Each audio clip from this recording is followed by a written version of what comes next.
At my brother's packed gallery opening, while my parents were weeping with pride, and the city's art critics were sipping champagne, I slipped into the polished concrete bathroom, locked the door, and made a quiet phone call. I wasn't emotional. I wasn't even angry anymore. I was clear, like a window that had just been wiped clean after years of grime. An hour later, the ambient music cut out, the champagne stopped flowing, and two people in dark suits with credentials hanging from their necks walked through the massive glass doors. My family's perfect curated world didn't just crack. It imploded. They said I was jealous. They said I was cruel, that I couldn't stand to see my brother succeed. The truth is, I was the only one who had ever bothered to read the fine print on his life, and I knew it was all a beautifully designed lie. My name is Claire, and this is the story of how I stopped being the foundation for my family's house of cards, right before it was scheduled to be crushed under the weight of my own name. My world is one of spreadsheets, data points, and predictable outcomes. I'm a forensic accountant. It's not a glamorous job.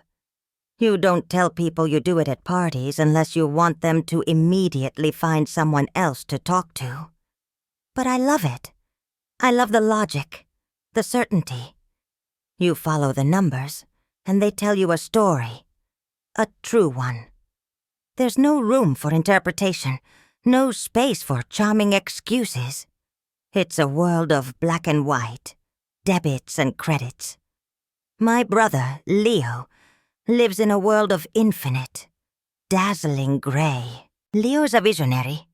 At least that's the word my parents have used since he was 5, and finger-painted what they called a postmodernist masterpiece on the living room wall with ketchup. He's 2 years younger than me, but he's always sucked up all the oxygen in any room he enters. He's handsome in that disheveled artistic way, always a stray bit of paint on his jeans, his hair perpetually looking like he just walked out of a wind tunnel. He speaks in metaphors, talks about capturing the ephemeral essence of urban decay, and can convince anyone of anything with a flash of his earnest, soulful eyes. My parents, Dana and Robert, aren't just his supporters.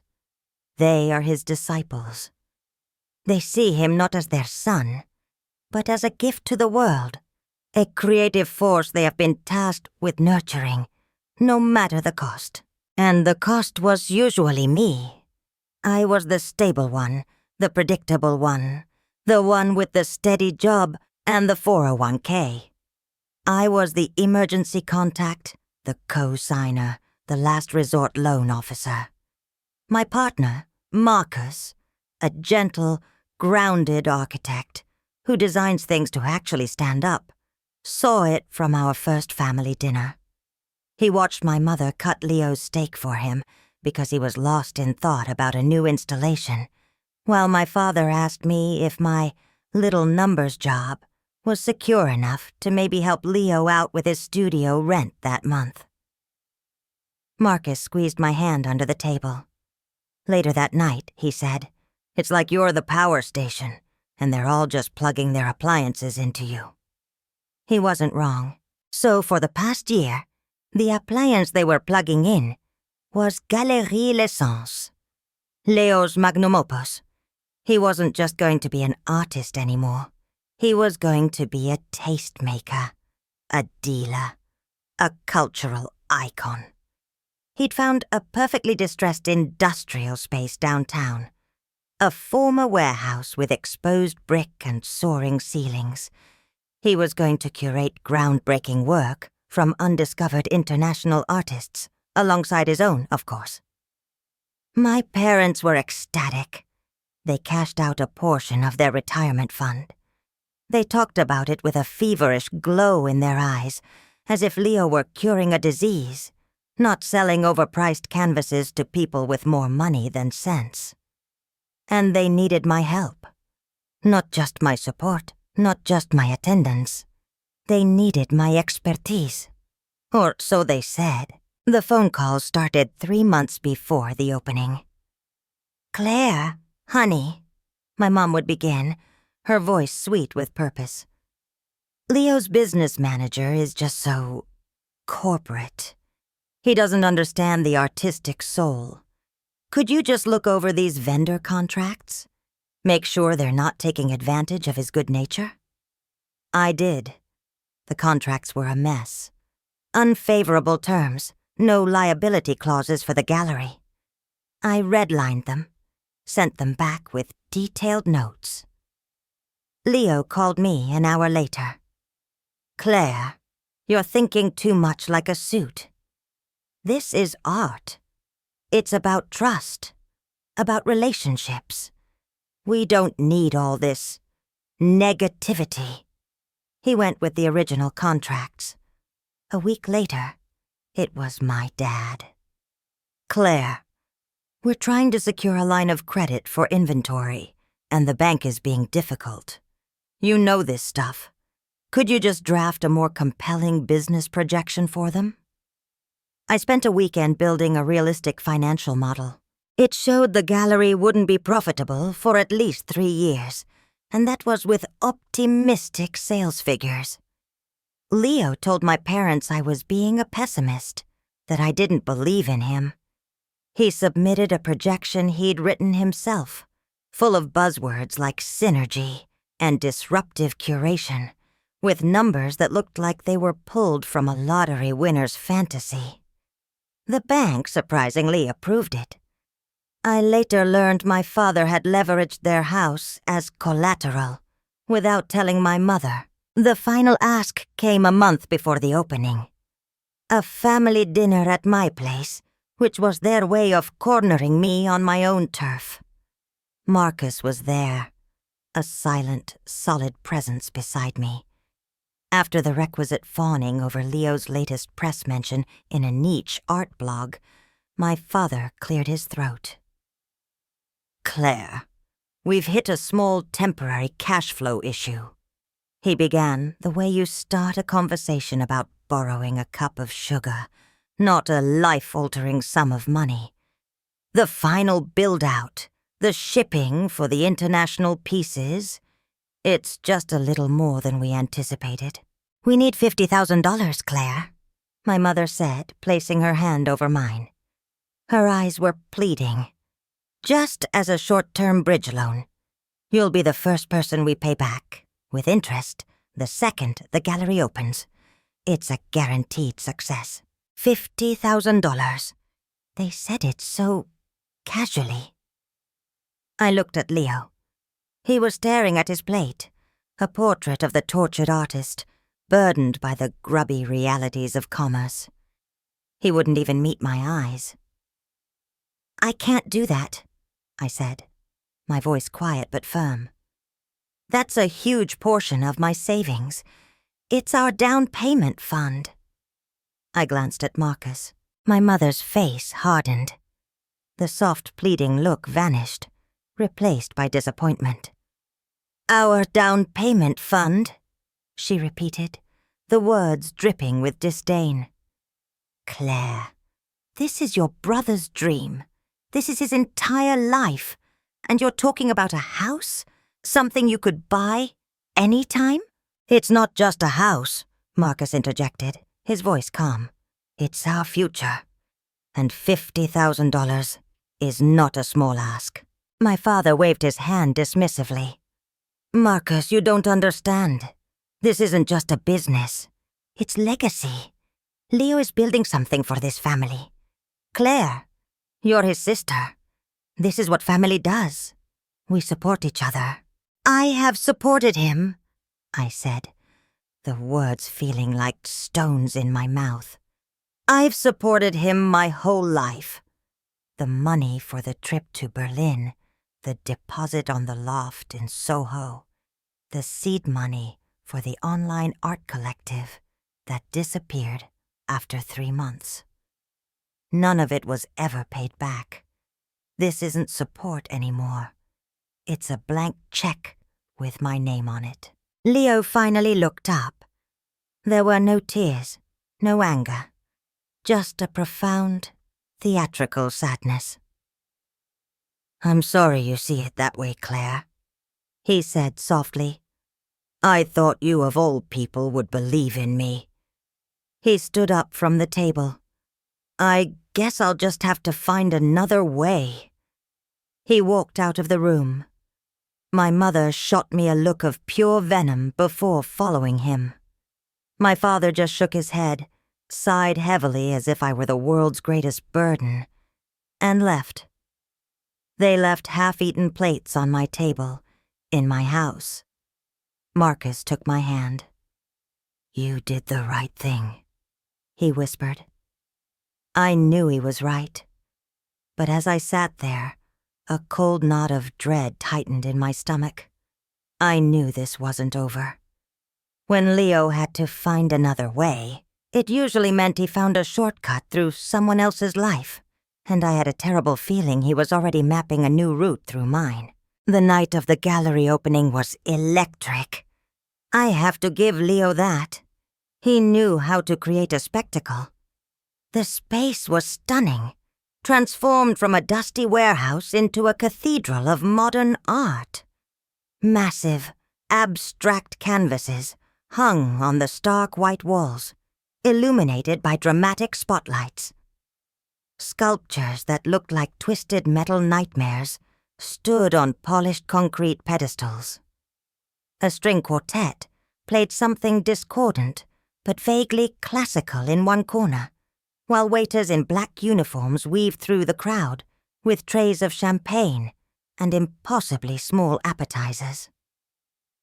The crowd was a mix of a certain type of city dweller, old money in discreetly expensive jewelry, new money in loud designer labels, art students in all black, and critics looking severe and important. My parents were holding court near the entrance, glowing with a proprietary pride that was almost painful to watch.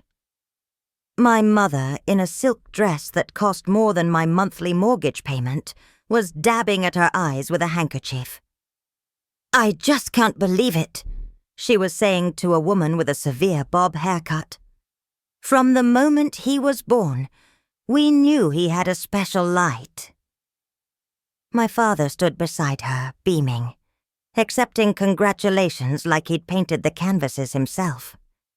He saw me and Marcus walk in, and his smile tightened for a fraction of a second, before becoming benevolent again. "Claire, you made it! Isn't it incredible? Our son, a visionary!" He said it loudly, for the benefit of those around us. I murmured something polite and tried to blend into the background. But I couldn't turn off my brain. The accountant in me started noticing things. The sheer number of pieces, marked with a small red "sold" dot, seemed optimistic for an unknown gallery's first night. I sidled up to one, a chaotic splatter of black and gold paint titled Urban Primal Scream No. 4. The price listed was $75,000. It was absurd. I watched as a man in a shiny suit spoke to Leo, laughed, and then handed a gallery assistant a thick manila envelope. The assistant didn't run a credit card. She didn't write up a proper invoice. She just nodded and took the envelope to a back room. Cash. A massive, untraceable cash transaction. My internal alarm bells started ringing, a low, persistent hum. Marcus, sensing my unease, guided me towards the bar. "Try to just observe," he whispered. "Don't engage." It was good advice. I got a glass of sparkling water and just watched. I saw Leo moving through the crowd, a master of his domain. He'd clasp a shoulder here, whisper an anecdote there, his smile never faltering. He introduced a group of his primary investors to a well-known art critic. I studied them. They didn't look like the typical art patrons I'd seen at museum galas. They were hard-faced men, dressed in expensive but ill-fitting suits. They looked less like connoisseurs, and more like collectors of a different sort. They clapped Leo on the back with a little too much force, their smiles never quite reaching their eyes. Then came the moment. The turning point. One of these investors, a man with a thick neck and a diamond pinky ring, was boasting to a small circle of people. He was loud, emboldened by the free-flowing champagne. "Leo's a genius, a pure genius," he slurred, holding his glass aloft. "Getting in on the ground floor of this was the smartest move I ever made. The returns are going to be astronomical." A younger woman in the circle asked him how he got involved. He puffed out his chest. "I'm a preferred partner. Got the paperwork to prove it." He fumbled in his jacket pocket and pulled out a folded document. A letter of intent. He held it out for them to see, his thumb partially obscuring the page. "See? Ironclad. We're all protected." And that's when I saw it. At the bottom of the page, under the investor's ostentatious scrawl, was another signature line. "Gallery Financial Guarantor," and next to it, a name and a signature. My name, Claire Anderson, and a looping, flowing signature that was a passable, but ultimately clumsy imitation of my own. The air left my lungs. The buzzing in my ears became a roar. It wasn't just a forgery. It was a declaration. They didn't get the $50,000 from me, so they had taken something far more valuable. My identity. My good name. My clean record. They had made me the financial backstop for this entire, glittering sham. When it all came crashing down, the debt, the lawsuits, the criminal liability, it would all land squarely on the Gallery Financial Guarantor. On me. I felt a wave of nausea, followed by a sudden shocking cold. This wasn't just my brother being irresponsible. This wasn't my parents being naive. This was a deliberate, calculated act of betrayal. They were using me as a human shield. The man folded the paper and put it back in his pocket, none the wiser. The world kept spinning. The quartet kept playing. And in that moment, I understood. The only way to save myself was to burn it all to the ground. Everything went quiet in my head. The chatter of the crowd, the music, the clinking glasses, it all faded into a distant hum. There was no panic, no screaming rage, just a profound, icy clarity. The kind of clarity you get right before you perform a necessary but painful surgery. My brother hadn't just used my name. He had weaponized my stability against me. My parents, in their blind adoration, had co-signed the act. They had willingly sacrificed me on the altar of his genius. The love I thought was conditional was, in fact, transactional. I was an asset to be leveraged, and when I refused to be liquidated voluntarily, they forged the paperwork. Marcus must have seen the change in my face. His hand found the small of my back. "Claire, what is it? You look like you've seen a ghost." "Something like that," I whispered, my voice tight. "I need to use the restroom. I'll be right back." I walked away from him, moving through the crowd like a phantom. I didn't look at my parents, who were laughing with the art critic. I didn't look at Leo, who was posing for a photo with a buyer. I saw them not as my family, but as perpetrators. The crime scene was all around me, beautiful and glittering fake, and I was the primary piece of evidence they had planted. The bathroom was a minimalist concrete box, the acoustics making the silence feel heavy. I locked the heavy door, the click of the deadbolt sounding final and loud. I leaned against the cool wall, my heart hammering against my ribs, not with fear, but with resolve. For years I had been the family's shock absorber. I took the financial hits, the emotional slights, the casual disregard. I was the responsible one, the one who cleaned up the messes. I had absorbed it all, compressing my own needs and my own future until I was dense and small. No more. I took out my phone. My hands were perfectly steady. I didn't call 911. I didn't call a lawyer. I opened a web browser and typed in a phrase I had researched weeks ago, on a whim, after the dinner when they asked for the money. A just-in-case search that I had hoped I would never need. FBI Financial Crimes Hotline. The number was right there. I thought about the forged signature, about the man with the pinky ring, about the envelopes of cash. This wasn't just a family dispute. This was organized, deliberate fraud. It was bigger than a local precinct. I pressed the call button. A calm, professional voice answered. FBI, how may I direct your call?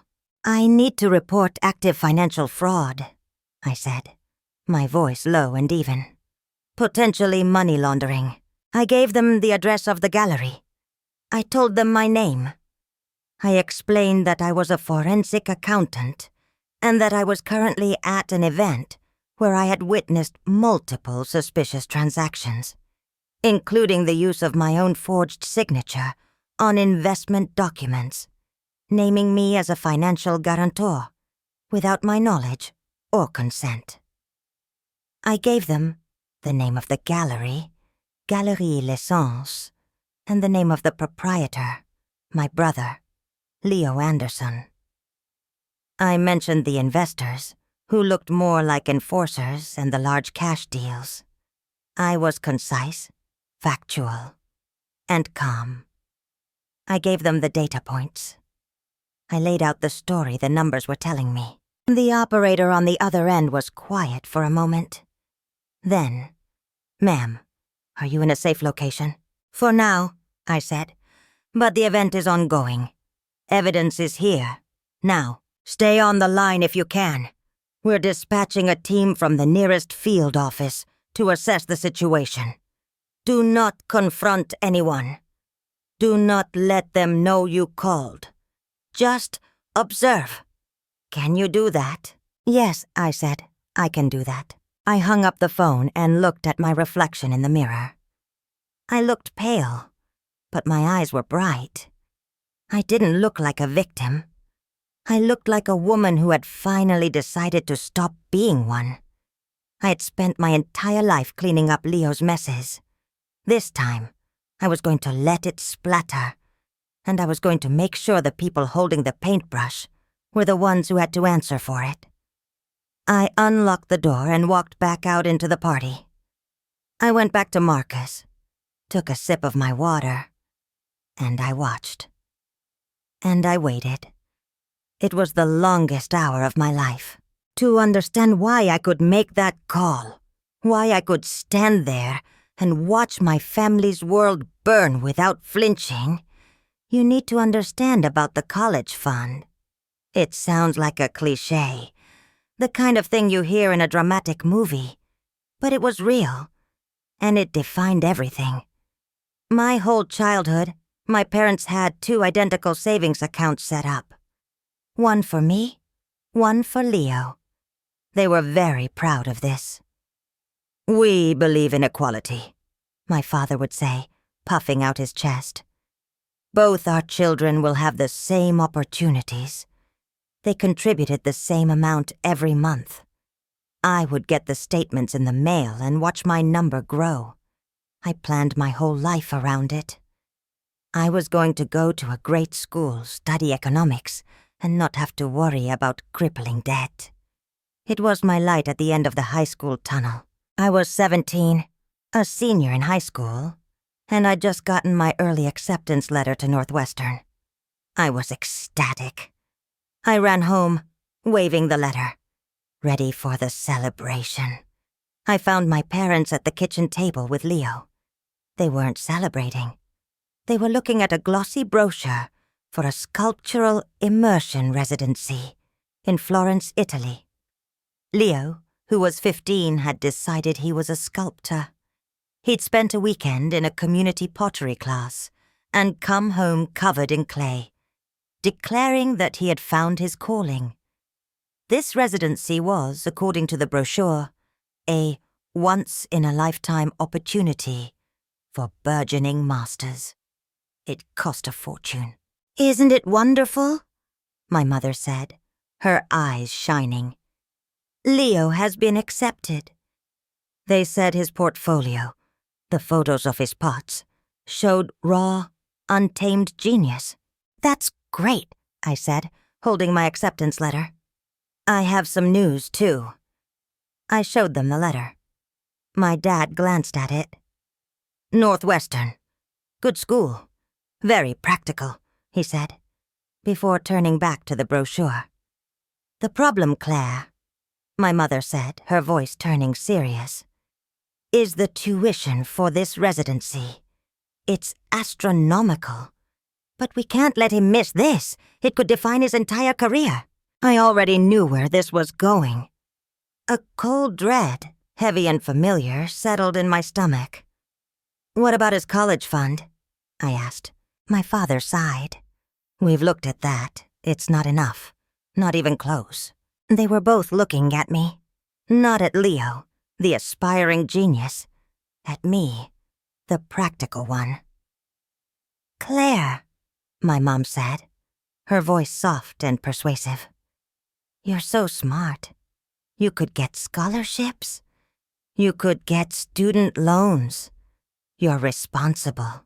You could work a part-time job. Leo, he's different. He needs to be free to create. He can't be burdened with things like debt." "You want to use my college fund?" I stated. It wasn't a question. "We wouldn't use all of it," my father said quickly. "Just most of it. We would pay you back, of course, once Leo starts selling his work." I looked at Leo. He was staring at the brochure, a dreamy look on his face, as if he were already standing in a Florentine piazza, chisel in hand. He hadn't said a word. He didn't have to. He was the sun, and I was just a planet, expected to alter my orbit to avoid disrupting his. I said no. I screamed no. I cried. I reasoned. I begged. I pointed out the blatant, staggering unfairness of it all. It didn't matter. They sat me down and explained that as I was a minor, the account was technically theirs. They were making an executive decision for the good of the family's artistic legacy. 2 weeks later, the money was gone. My account was nearly empty. Leo went to Florence for 6 months. He came back with a terrible goatee, a slight Italian accent he'd affected, and 2 small, lopsided bronze statues that looked like melted garden gnomes. He never sold a single piece. They ended up being used as doorstops in my parents' house. They never paid me back. Not a dime. I didn't go to Northwestern. I went to a state school. A good one, but not my dream. I worked 2, sometimes 3 jobs through all 4 years. I waited tables. I tutored. I worked retail. I took out tens of thousands of dollars in student loans, the weight of which I still feel every single month. I graduated with honors, got my accounting degree, and built my life from the ground up, on a foundation I had to lay myself, brick by painful brick. Leo, meanwhile, flitted from one passion to the next, funded by my parents. Photography, experimental film, performance art. Each one was hailed as his true calling, and each one was quietly abandoned a few months later, leaving behind a trail of expensive equipment and broken promises. I never forgot the college fund. It wasn't just about the money. It was about the principle.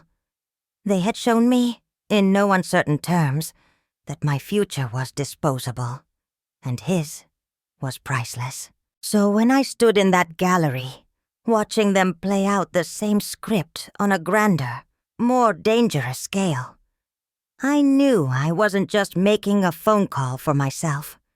I was making it for the 17-year-old girl who had her dreams sold to pay for her brother's hobby. This time, I was the one making the executive decision. The fallout was immediate and catastrophic. It happened exactly as I'd pictured, yet it was more surreal than I could have imagined. About an hour after my call, just as Leo was taking the microphone to give a gushing, self-congratulatory speech, two people walked in, a man and a woman, dressed in simple, dark business attire. They didn't shout. They didn't draw their weapons. They just moved with an unnerving calm. They walked directly to my brother, flashed their badges, and said something I couldn't hear over the confused murmuring of the crowd. Leo's face, which had been glowing with triumph, went slack.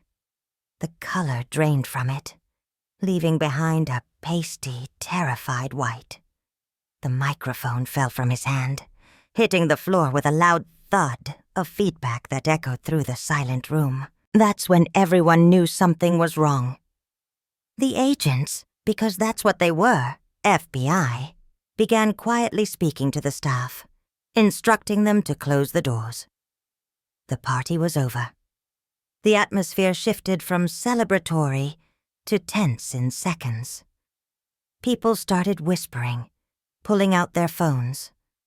My parents rushed toward Leo, my mother already starting to wail. "What is this? What's happening? This is a mistake." One of the agents, the woman, calmly but firmly held up a hand, stopping them. "Sir, we need you to come with us. We just have some questions." The raid wasn't a raid in the Hollywood sense. It was a quiet, methodical dismantling. More agents arrived. They started taking names, cordoning off the back office and placing small evidence tags on certain pieces of art. The investors, the hard-faced men, tried to slip out a side door, but they were intercepted. I watched it all from my corner, a silent observer to the implosion I had initiated. Marcus put his arm around me, a solid grounding weight. He didn't say, "I told you so." He just stood with me. The confrontation came later that night, after hours of giving a preliminary statement in a quiet room at the gallery while the place was being processed. Marcus and I finally went home. We had just walked in the door when my phone began to scream. It was my mother. I ignored it. Then my father. Ignored it. Then a blocked number.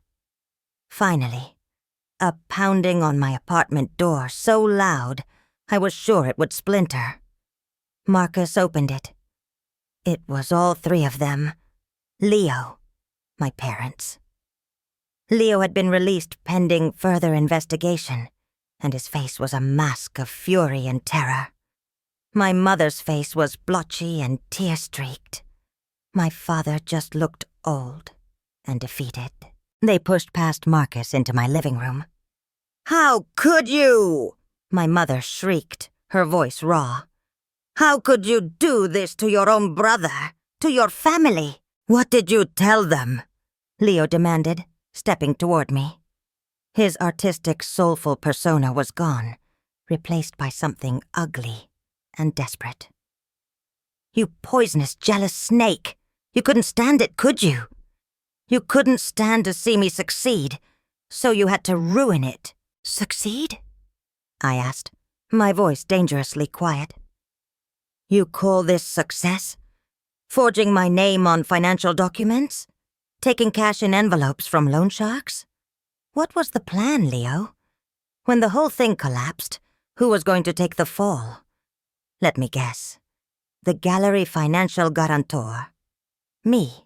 My father flinched, the first sign of guilt. My mother, however, doubled down. It was temporary. It was just paperwork to get things started. We would have taken care of it. You have no faith. You've never had faith. Faith doesn't hold up in federal court, Mom, I said, the words like ice. Tell me, did you know he signed my name? Did you watch him do it? My mother started sobbing. He was under so much pressure. You don't know what it's like to have that kind of creative burden. We had to protect him. You are so strong, Claire. We knew you could handle it if anything went wrong. You always do. And there it was.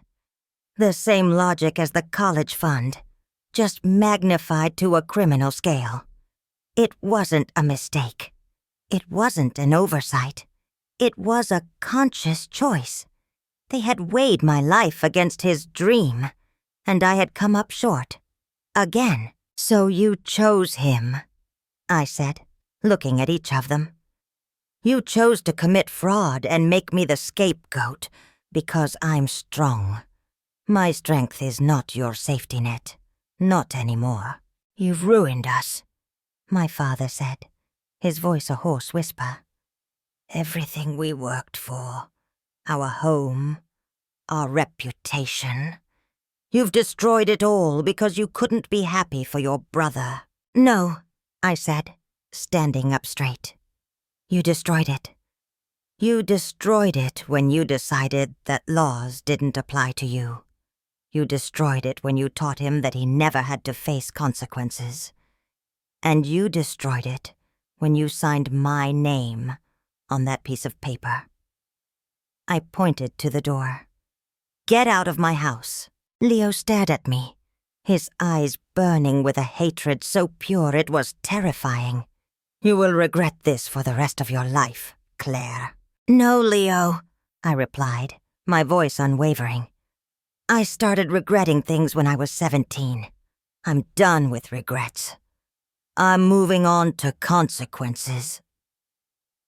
They finally left, the force of their hatred leaving a chill in the air. Marcus closed and locked the door behind them. The silence that followed was the loudest thing I'd ever heard. It was the sound of my old life ending. The days that followed were a cascade of ugly revelations. The gallery wasn't just a poorly managed business. It was a sophisticated front. The FBI investigation, with my initial statement as a starting point, unraveled it with brutal efficiency. The undiscovered international artists were mostly fake names. The art created in a workshop in another state and shipped in. The few real artists they featured hadn't been paid. They'd been convinced to provide their work on consignment for exposure.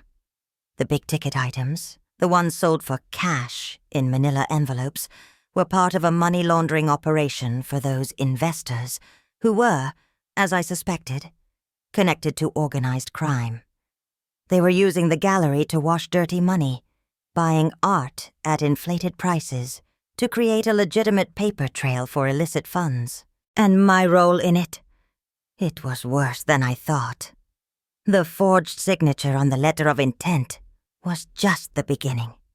Leo, with my parents' complicity, had used my personal information, my social security number, my date of birth, copies of my old documents they'd kept for emergencies, to list me as a director on the gallery's corporate filings. He had opened business credit cards in my name. My pristine credit, the score I had painstakingly built since college, had been used to secure loans and lines of credit that were now in default. I was legally tied to a criminal enterprise.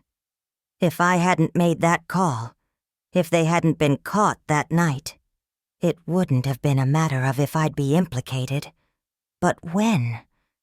And without my proactive cooperation, I would have looked as guilty as them. I would have been the forensic accountant who supposedly masterminded the whole financial scheme. They hadn't just used me as a shield. They had set me up to be the primary target. The news hit the local media. Promising new gallery raided by FBI in suspected fraud ring. My family's name was everywhere. Their photos, taken from their social media, were splashed across news websites. The glowing profiles that had been written about Leo were updated with sordid details of the investigation. The shame was public, inescapable. Friends of my parents stopped calling. The art critic who had been schmoozing with them at the opening wrote a scathing piece about the dark underbelly of the art world, and how she had sensed a certain inauthenticity from the start. The consequences were swift and severe. The investors were arrested on racketeering charges. The family home, which my father had used as collateral, was seized as an asset tied to criminal activity. My parents, once proud homeowners, were forced to move into a small, bleak rental apartment.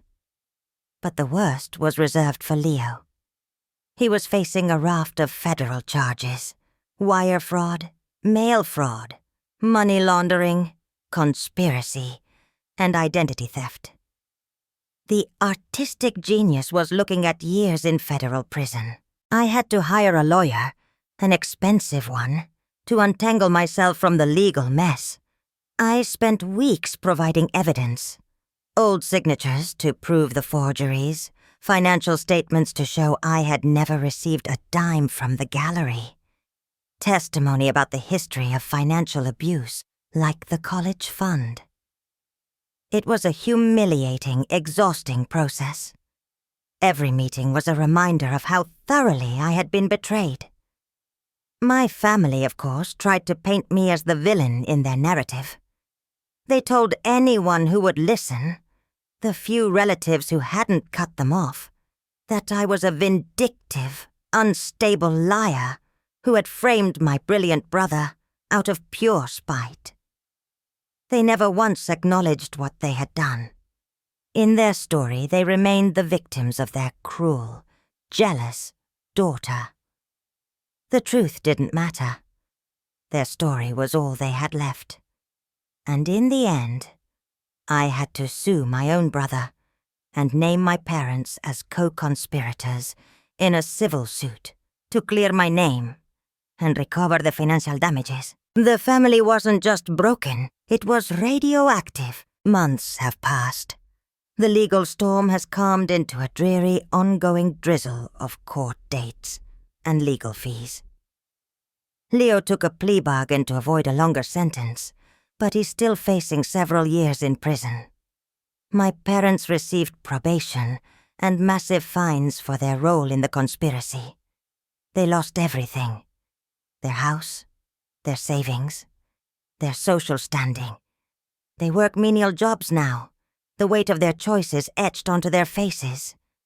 I see them sometimes in a grocery store or across a street, and they look like strangers. Smaller, grayer versions of the people I once called my parents. They never look at me. I won my civil case, a judgment on paper that I know I'll never be able to fully collect. But it wasn't about the money. It was about the official record. It was about a judge in a court of law declaring that I was the victim, that my signature was forged, that my identity was stolen by my own family. It was the validation I had needed my entire life, delivered not with a loving apology, but with a legal gavel. The peace I have now is a strange kind. It's not a happy, joyful peace. It's a quiet, empty peace. The peace of a battlefield after the war is over. The constant anxiety, the dread of the next phone call asking for money, the weight of their expectations. It's all gone. But so is my family. I am, in a very real sense, an orphan. I don't celebrate holidays with them. I don't get birthday calls. There is a void where a family is supposed to be. But in that void, something new is growing. My relationship with Marcus is stronger than ever. We bought a house. A small, modest bungalow with a little garden, paid for with our own hard-earned money. It's our sanctuary, a place built on trust and mutual respect, not on lies and sacrifice. I've started my own small consulting firm. I help people who have been victims of financial fraud. I use my skills not just to find the truth in the numbers, but to help people reclaim their lives from the chaos, just like I had to. The lesson in all of this is brutal, but simple. You cannot set yourself on fire to keep others warm. For years, I thought being a good daughter and a good sister meant endless sacrifice. I thought that was love. It wasn't. Love doesn't ask you to erase yourself. It doesn't demand your future as payment for someone else's dreams. True support isn't blind enablement. It's holding people accountable, even when it's the hardest thing in the world. I had to choose between their version of family and my own survival. I had to amputate a part of my life to save the rest of it. It left a scar, a deep and permanent one. But I survived. And some days, standing in my sunny little kitchen with Marcus, sipping coffee and looking out at the garden we planted together, survival feels an awful lot like freedom. So I'm turning the camera over to you now. This was my story, the choice I made. Some people will call me a monster who destroyed her family. Others might say I did the only thing I could do. I live with that decision every single day, the good and the bad. It's a heavy weight, but it's my own. I'm no longer carrying anyone else's. I really want to know what you think. Have you ever been in a situation where you had to choose between keeping the peace in your family and protecting yourself? When does support cross the line into destructive enablement? I'm going to be reading every single one of your comments, because I believe sharing these stories is how we learn that we're not alone in these impossible situations. If my story resonated with you, please consider sharing it. You never know who might need to hear that it's okay to choose yourself. Thank you for listening.